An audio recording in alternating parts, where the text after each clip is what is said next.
Here we see Iron Man, a man who paid good money to fly and immediately abuses the privilege, powered by arrogance, a deep personal need for attention, and a total lack of remorse. This particular specimen is preparing to commit a crime. Not a legal one, mind you, a moral one.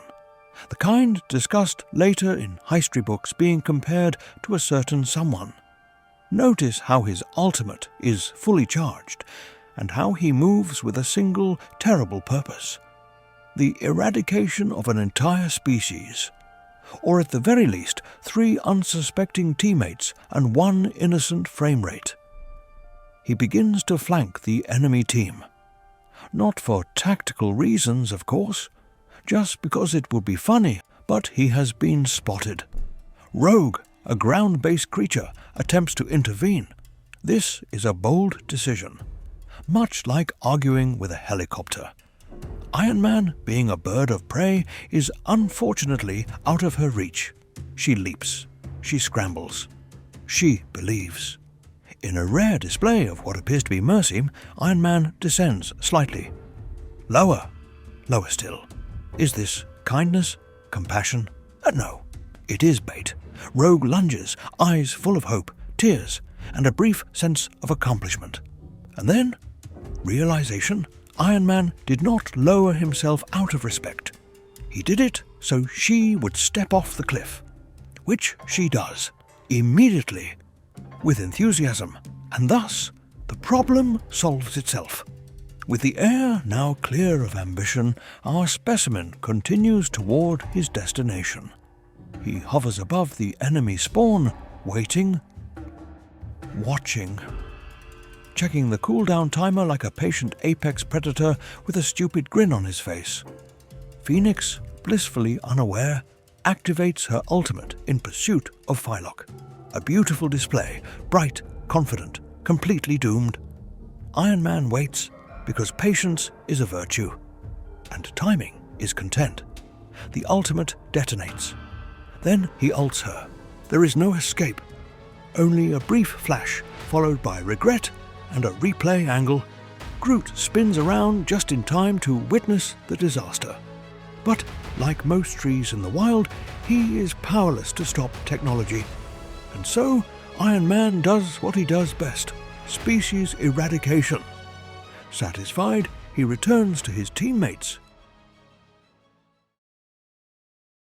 This is Rogue, and the enormous creature looming behind her is Big Bertha, the whale. At this very moment, Big Bertha is preparing to teabag her newest victims, asserting dominance in the only language she knows: unnecessary force and poor sportsmanship. In mere seconds, the battlefield will ring with the unmistakable clinking of whale anatomy colliding with human skulls. A beautiful symphony, brief, educational, and the corporate sponsor of this incident? Why, Namor, of course.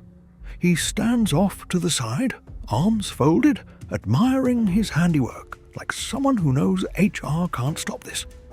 Rogue survives the initial encounter, shielded by Magneto, who arrives just in time to provide emotional support and absolutely nothing else. She lives, but now bears a new facial tattoo, courtesy of Big Bertha, a delicate tapestry of veins and regret.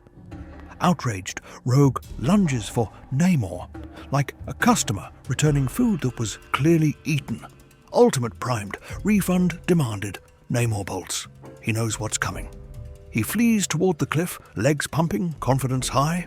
Rogue gives chase, fully committed, fully angry, and completely ignoring the obvious environmental hazard directly ahead. This, of course, was Namor's plan all along. At the final moment, he steps aside with the grace of a man who has ruined many lives this way before.